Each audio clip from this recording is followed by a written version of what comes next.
Good morning, everyone. I'm Julie Livingston here for another edition of PR Pattern, my weekly LinkedIn Live show where I chat with great people from the marketing and public relations world from across my network.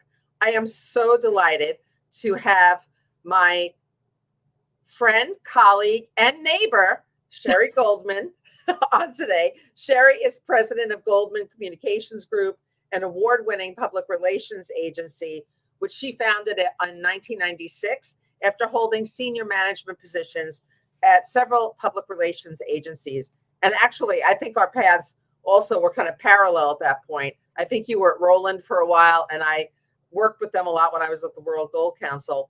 She also held other positions in editorial and print and broadcast media. Sherry has won numerous industry awards, including 2 prestigious Silver Anvil Awards, which are like the PR industry's Oscars, and 2 Take Pride in America awards. Her work for Client Writers Guild of America East is featured in the textbook Public Relations Cases, the 9th edition. And Sherry is the host of a new and very exciting weekly radio show and podcast called Let's Talk PR and More, which she's going to tell us more about as well and give us a preview of upcoming episode.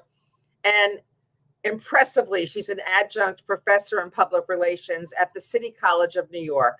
She's also a member of the Dean's Advisory Board of the Herbert School of Communication at Hofstra University. So welcome, Sherry.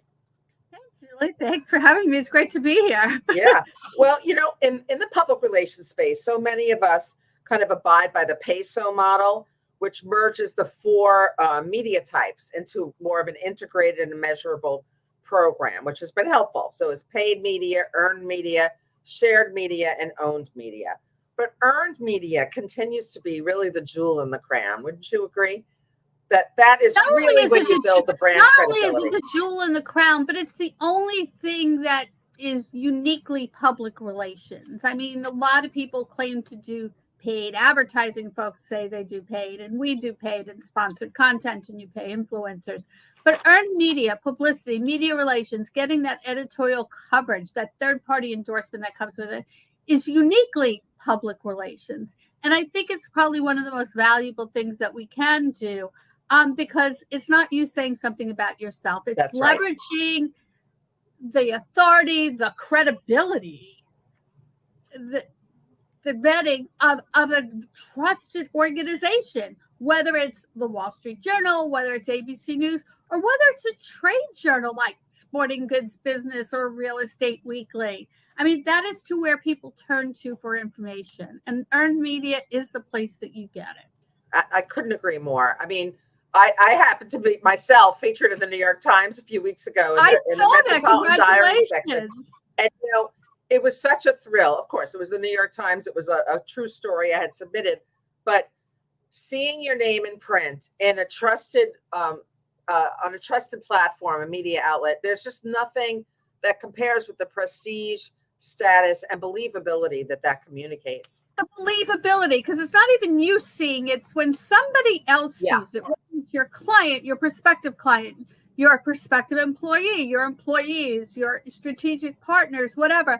When they see that someone said, wow, this is important, they are important, I'm going to write about that. That elevates the credibility as versus you're just bombarding them with a lot of good content on social media or sending out a lot of e-newsletters. That's someone else saying, hey, this is important, pay attention. And when somebody sees that, they go, hey, that's really important because somebody pre-checked them out.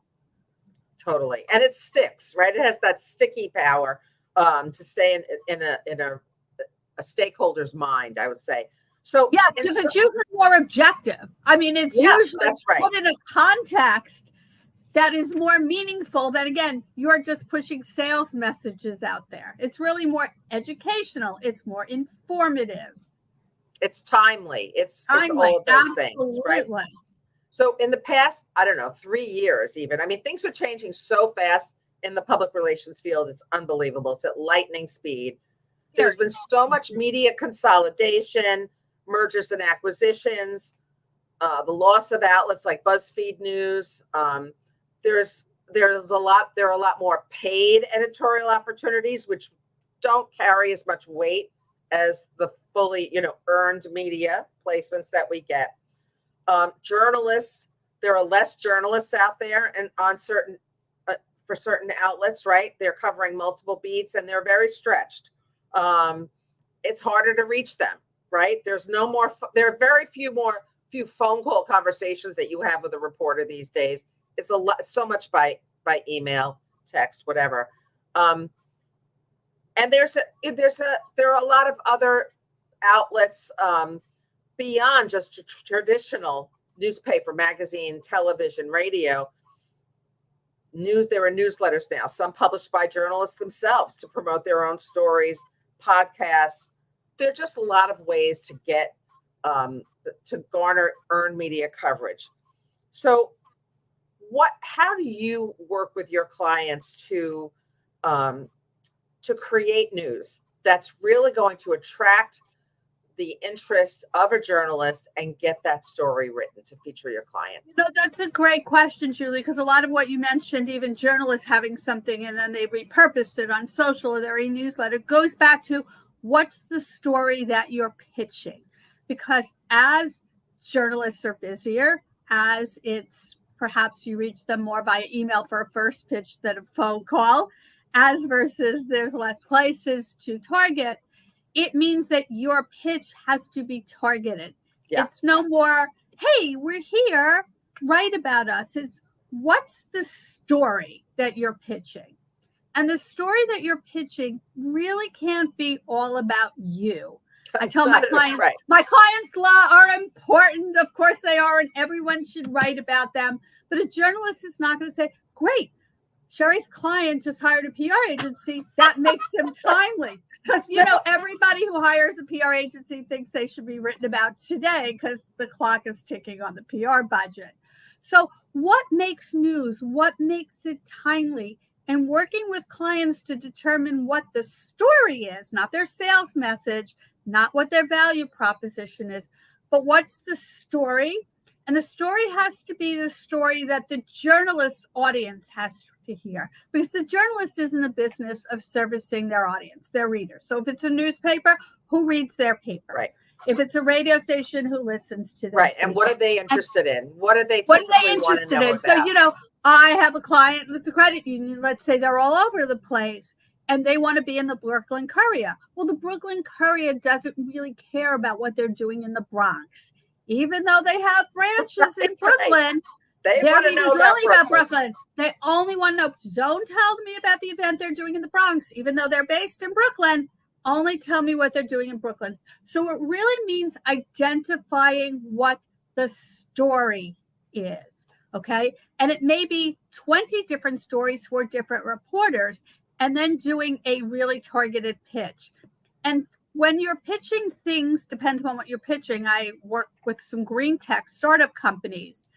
Sometimes you have to tell them not only what they're doing, but maybe what their competitors are doing so the journalists can see this is a trend. You may not get yourself as the sole company in a story, but if you could get a story and you're in it and you're quoted and you're one of the two main companies in there, or 2, 3, that's better because you're not going to get it on your own. Journalists are not in the business of writing about you. That's where your social media comes in. That's where your own comes in. That's where your paid comes in. But to educate, to inform, to put you in context, to discuss trends and issues and news, that's what journalists do. That's what Earned does. And that's the great of Earned. You bring up a good point that especially for unknown organizations, companies, executives who aren't as well known in their field, having even a news mention in a journalist article is huge.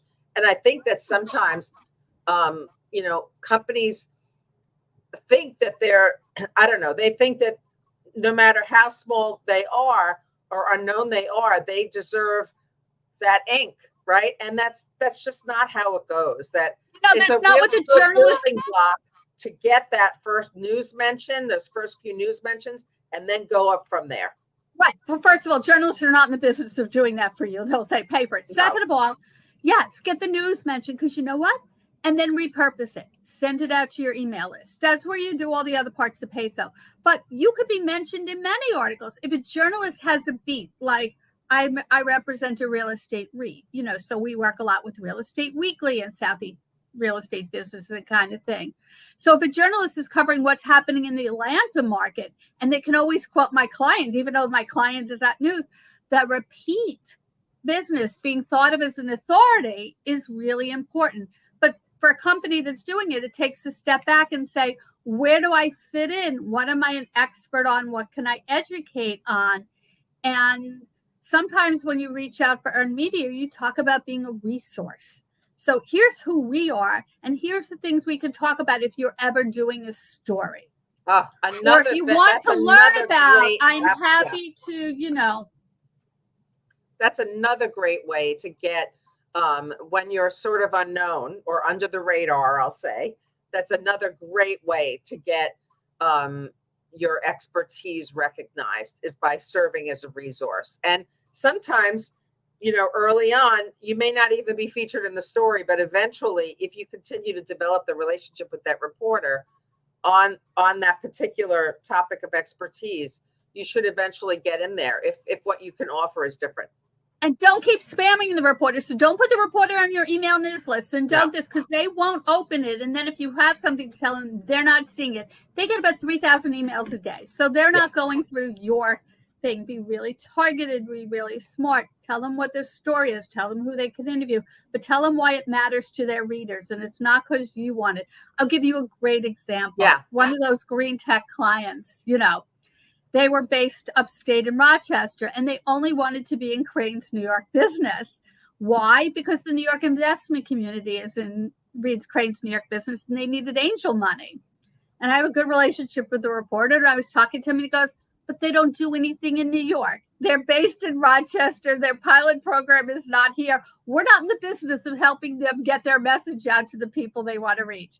So call me back when they do a pilot in New York. Call me back when they have an office in New York City. Call me back. So. But we got them a great story in the Rochester Business Journal because that's where they were. Right. That's great. That's so smart. And it makes sense, right? I mean, so this was interesting. I recently placed a client of mine. She runs a small women's leadership organization, and she was able to share her experience in working in a male-dominated industry about what women have to go through and why they need to take calculated risks to advance up the corporate ladder. And we were able to actually have her thought leadership, and I want to talk to you about the importance of thought leadership, included in a piece. It actually ended up she was the only expert noted in this article that ended up being on Chief. Now, Chief.com is a membership organization for female leaders. It's very exclusive, very expensive to join. And I guess,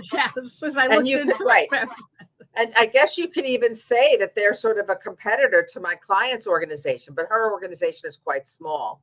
And she was featured on this piece, and it was just an amazing article. But I think because she offered specific insights on a topic that was of high relevance to the Chief readership, it worked. And we were able to also tie that into a new research study that came out about women leaders taking risks and how they are natural risk takers. Well, I would say I'm not sure that's earned media because it's Chief, but tying it into that new research study, finding something that's timely, and then being able to jump on that is key.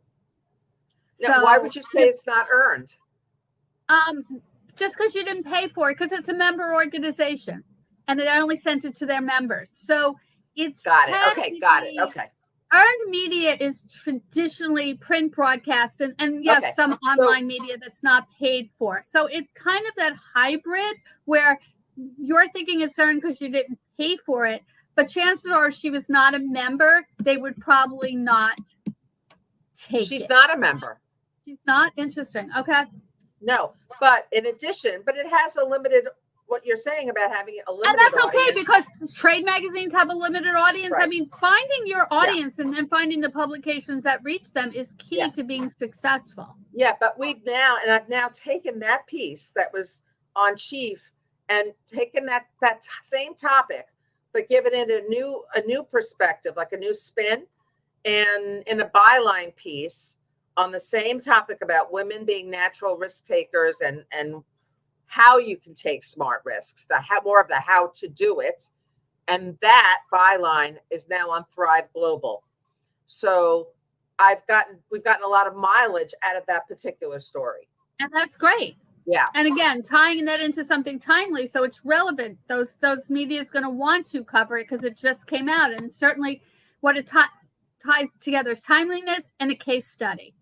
So a case study or human interest is tell a story. The same way a hospital doesn't say, we're a hospital and we've got the great services. They tell you the story about their patient, who is so sick and they couldn't figure it out. And one of their doctors helped, and now their patient is well and living a life. Tell a human interest story, tell an experience. And if you make it timely, those are two of the key elements to making news. So the two of the key elements that reporters will jump on or make them more likely to jump on.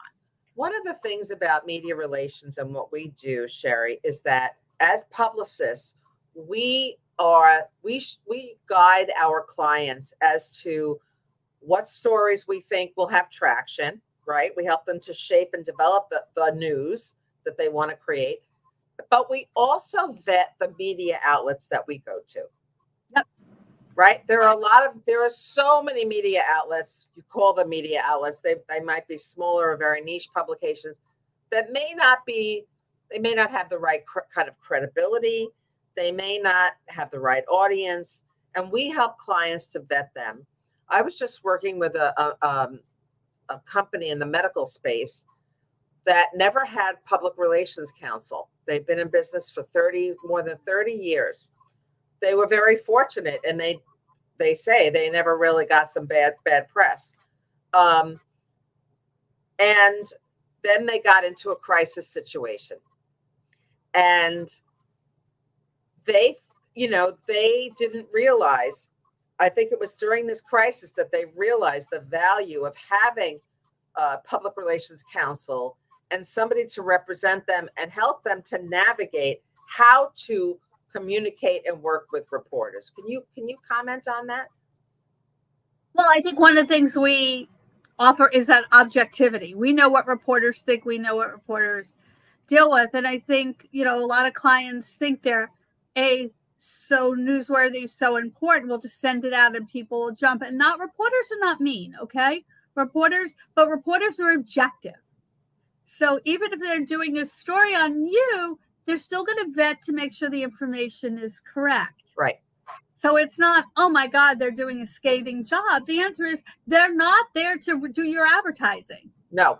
And they're doing their job in terms of they're doing their job, and they're doing it objectively, and they're serving their audiences. So they are going to fact check, and not just with you. They are going to fact check. If you say you're leading in the industry, you're the best, they're going to make sure that's true. That's right. If you say you're a brand new product and it's the only one of its kind, they're going to make sure it's true. If you say something and you're talking about industry, they're going to maybe interview other people in the industry. If you could guide them to people to talk to, again, that makes it easier for them to do the job, more apt that they're going to finish a story versus they have to research and find it, but they will.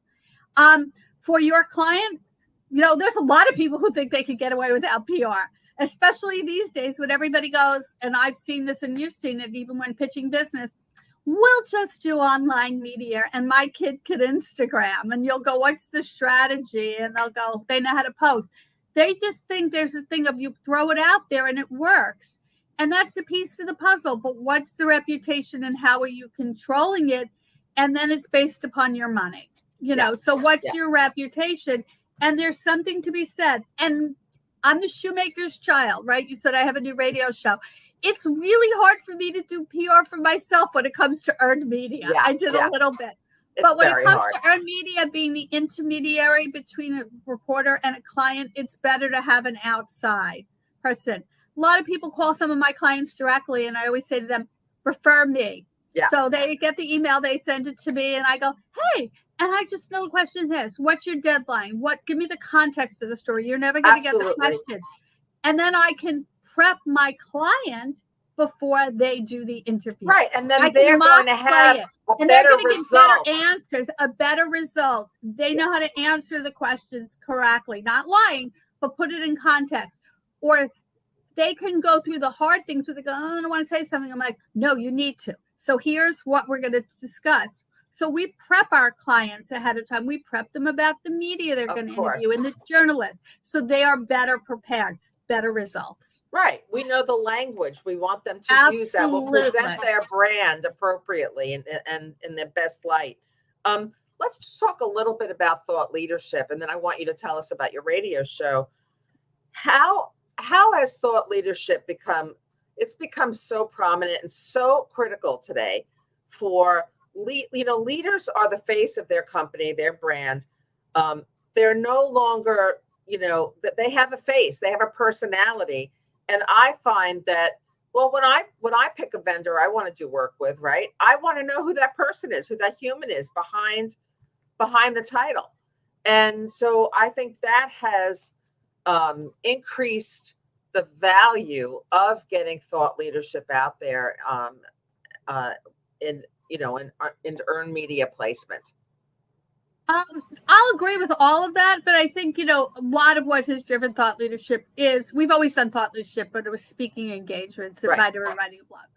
Certainly the increase in online platforms, the increase in everybody having a voice and a platform and a soapbox has meant that the leaders need to be out there and the leaders need to be controlling the message and speaking the mission of their companies.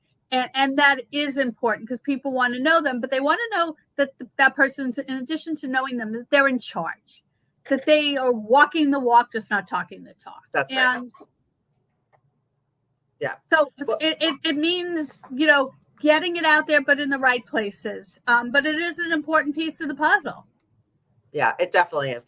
So Sherry, I want to talk about Let's Talk PR and More, your great new radio show. I've so enjoyed listening to it. Oh, thank you. And I want to know the genesis of it, how it came about, and what some of the topics that you've been speaking about with. You've had amazing guests on the show, like a who's who of public relations. It's phenomenal. And what's coming up? Okay, so the genesis was I got asked to do the show by the general manager of the station, which is WRHU FM, John Mullen, who said, I want you to have a show on the station. And I said, what would it be about? And he goes, PR. And I'm like, okay. And then 2 months later, because I didn't do it, he did it again. He goes, no, I want you to have a show. Come talk to me. So he is my biggest cheerleader, my fan. He produces it. I love it. And I love it. And I've had a blast with it. So each show is a half hour. And we have a conversation. I have a conversation with somebody either in PR, so a leader, a role model, about a case study, about a discipline, or something that it touches. The media, digital, all of that. The show itself airs on WRHU FM in New York and on all streaming devices. If you ask your Alexa to stream WRHU FM New York, it will Mondays at 5:00. And then once it airs on the radio, which is great, FM radio, radio's alive, it turns into a podcast. So it's on my website, but it's certainly on every podcast site, Apple, Spotify, Amazon, Google, iHeart. It's everywhere. And I'm having a blast. So this comes tomorrow, because it airs on Mondays, but I pre-tape it. I'm interviewing Michael Harrison, who is the publisher of Talkers Magazine, which is the leading publication for the last 33 years for the talk radio industry. And we're going to talk about radio and talk radio and how PR intersects with that. The show that aired this week was Art Stevens. Art is, as you know, one of the leaders in the PR industry. Last week, I interviewed George Rosenberg, who is also one of the leaders in our industry. He was, I think, executive vice president of Burson Marsteller and president of Conan Wolf before starting his own consultancy. I've interviewed Shelley Spector, president of the PR Museum. We did one museum. That was a great one. That was we have another one coming up about women in PR's history. which is Fantastic. kind of fabulous. I've interviewed the absolutely wonderful Julie Livingston, which has not aired yet, but we did it. Julie's going to be a guest on this show about thought leadership. Interviewed Jerry Barmash, who was Long Island editor of Patch.com, talking about her journalist work with local, hyper-local reporters to, and we've done the show that's going to air next week is actually a former student of mine from LIU Post, who's now vice president of Zeno Group and handles their biggest food accounts. And she's a food blogger by night. So she handles food accounts, a food blogger by night, and then she's mentoring the next generation because she's run their internship program at Zeno. And then I knew her when she was my student. So I love that I'm kind of different brand of stories, but all great PR driven. And the one thing that everybody talks about, and we do talk about their story, their advice, their suggestions, what the next generation of people, going into their space or thinking should know about. So it's so engaging. And I've really, I'm in my car pretty often, and I love listening to it while I'm driving. Oh, thank you. Yeah, as I told you, I think it's just, you've got some really rich conversations there. So it's worth a listen. So check out Let's Talk PR and more. Sherry, we could go on forever. Julie, this is so fun. I'm so glad you joined me today. Sherry, how can people get in touch with you? Sure. Although great. They can get in touch with me at Goldman Communications Group. My website is www.goldman, GOLDMANPR.net. There you'll find a phone number. My email is sherry@goldmanpr.net. Or on LinkedIn, right? Or I'm sorry, I should have even said that. Or on LinkedIn, it's Sherry Goldman. At Goldman Communications Group. My company has a site and I have a site, so you can reach us. That's great. Well, have a great day. And everyone, I hope you'll join me next time for another episode of PR Patter. Have a great week. Bye.